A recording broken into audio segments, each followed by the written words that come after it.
It's amazing what we can do if we have someone who believes in us.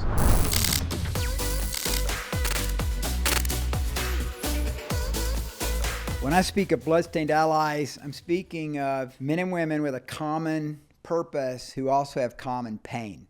So they have a relationship based on a past experience and a present existence that has drawn them together into a common bond and a common mission together. It's kind of interesting, some of the research that's out there, recent scientific research at the University of Virginia. I like this research because I can relate to it in so many ways as a leader, but also as an athlete. So let me read a little bit of the study. Recent scientific research at the University of Virginia shows that people see their realities differently when they have other people with them and alongside them looking at the same objective. In one group, they asked a mountain climber who would be hiking alone how long it would take him to scale this particular summit that he was looking at. So in the study, he's at the base of this high mountain and he's looking at summiting that, and they asked him, how long will it take you? Then they took another group of climbers who were asked the exact same question, but with another climber beside them who would be hiking together with them. So there's one group, you're going to hike alone. They ask each individual hiker, how long will it take you to summit this peak? They get a number. They get how many hours it's going to be. And then the next group is two guys or two women, it was men and women, who come and they are asked the same question about summiting the exact same peak. Everything's the same, except when they ask the question, it's two of them together. Here's what's interesting. In over 75% of the cases, the climbers who were asked the question, who would have a fellow climber with them when they were asked the question, predicted up to 40% faster time to scale the exact same mountain. So something about having a relationship, having someone beside you, increased your faith, increased one's hope and vision for what they could do. And it just goes to show all of us in our design by God that the Lord has put people in our life. And when there's others in our life that encourage us, when there's others in our life that build us up, it is amazing what we can do. It's amazing what we can do if we have someone who believes in us. So imagine several people in your life that believe in you, the difference that it can make. And some of you have been through disaster after disaster. Some of you have been through so much pain in your life, and God is calling you now to not do this alone. Don't walk with God alone. You need bloodstained allies. You need other men in your life. You need other women in your life. I'm going to be talking about that in the next few episodes about how to find that, what kind of qualities those people are. But here's the deal. And I mean, I'll tell you, I've met a lot of men and a lot of women that have been through tremendous failures in their life, deep valleys. But because they have kids now, or because they're married now, or because of people who are dependent on them, they're making decisions based on that. In other words, it moves them forward because of the sense of responsibility that goes with that.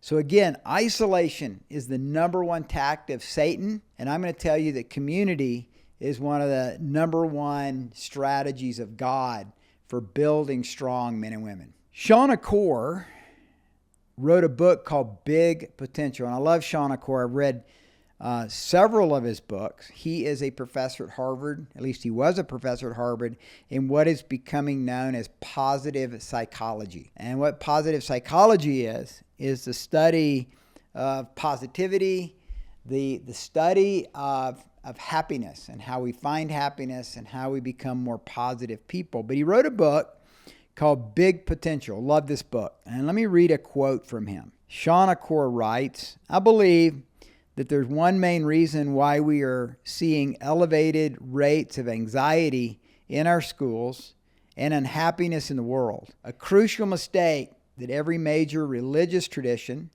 and ancient philosopher warned us against is we've been trying to pursue happiness and success by ourselves in isolation and in competition. We've been told that success is a zero-sum game. And if someone else gets happier, you feel worse in comparison. We've also been told that happiness is a private, personal choice and that you can't change other people. This leads us to feel disconnected at work, hyper comparison on social media, and never feel like we ever have enough. This is what I call small potential.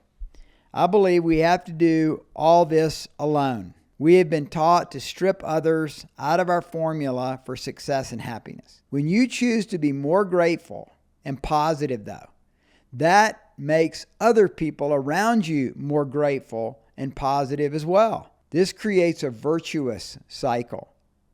The only way to achieve our big potential is to transform the pursuit of happiness and success from a solitary one to an interconnected one. I love that, and I would encourage you to read Big Potential. The Happiness Advantage was the book before that, also by Sean Acora. The Happiness Advantage and Big Potential are excellent books on interconnection. The importance of the positivity psychologically and spiritually that occurs when we have deep friendships and a deep relationship with others in our life. Eugene Peterson, another author that I follow, and I've read probably a dozen of his books, former Presbyterian pastor. He's since passed away. He wrote The Message, a translation of the Bible. It's very, very popular. Anyway, he writes this. Eugene Peterson writes, "Friendship is a much underestimated aspect of spirituality. It's every bit as significant as prayer and fasting. Like the sacraments of communion and baptism, friendship takes what's common in human experience and turns it into something holy." So he's speaking of the spirituality of friendship. I'm calling it bloodstained allies. It's the spirituality of friendship through difficulty and hardship. Now, from my perspective, I don't believe you really develop a deep friendship, covenantal friendship, a bloodstained ally, unless you've been through hard times together.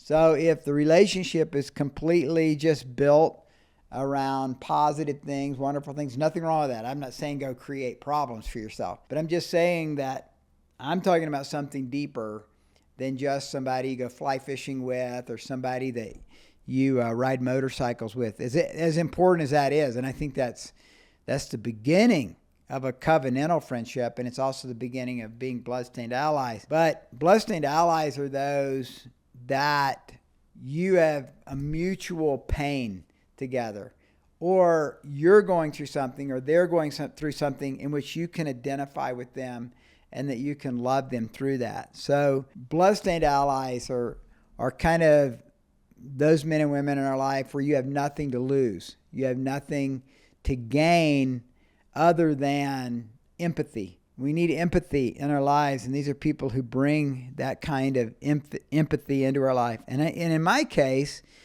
the men in my life came because they knew me from a stage. So they were at the church that I was at, and so they appreciated my teaching. But we didn't really have any kind of a close relationship before that. And there was no need for it in my life, I thought, at least. But now that I was at this place of desperation and depression and struggle, and as they began to listen to me around that fire pit, that began to birth something within them where they could identify with something that I said. And so what began as kind of a one-way communication, me sharing my heart, became two-way because of my vulnerability and from my life to them. It gave them permission to be vulnerable with their lives. And so we need vulnerability. We need people that we can share our heart with. And when we have that, it makes us stronger. We come away from that kind of connection with, I think, a new sense of courage. So I'm not talking about personal counseling. This is not really about relationships where someone listens and then they tell you what to do, or they just listen and they just listen. No, this is, bloodstained allies are other men, other women in our life who they listen, they understand what you're going through, but then they share about stuff that they've gone through. So it's mutual sharing, and it's also mutual listening. So in the rubric of this would be, in my opinion, vulnerability and authenticity. It's that vulnerability, that getting away from the BS of the religious talk and gotta be perfect. It's saying, I feel completely lost. I feel broken. I thought about taking my life. Those kind of, I'm talking about deep level stuff here, man, that we all go through. When we share that, the other person's not going to go, what? It's more like, yeah, I know what you mean, man. I know that feeling of desperation in my life too. What you're doing is you're creating this virtuous cycle of vulnerability, but also these are allies. So these are men and women that have a passion for the Lord. They have a passion for God. It's not just a pity party, but it's actually a purpose party. It's getting back to the purpose. And that's why I think it's important that there is a common theme of seeking first the kingdom of God in a relationship like that.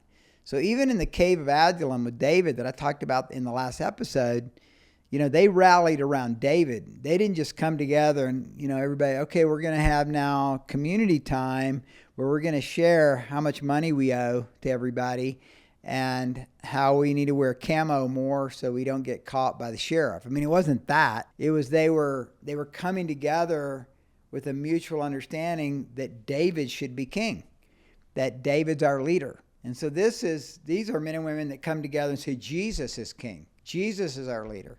And we're going to help each other.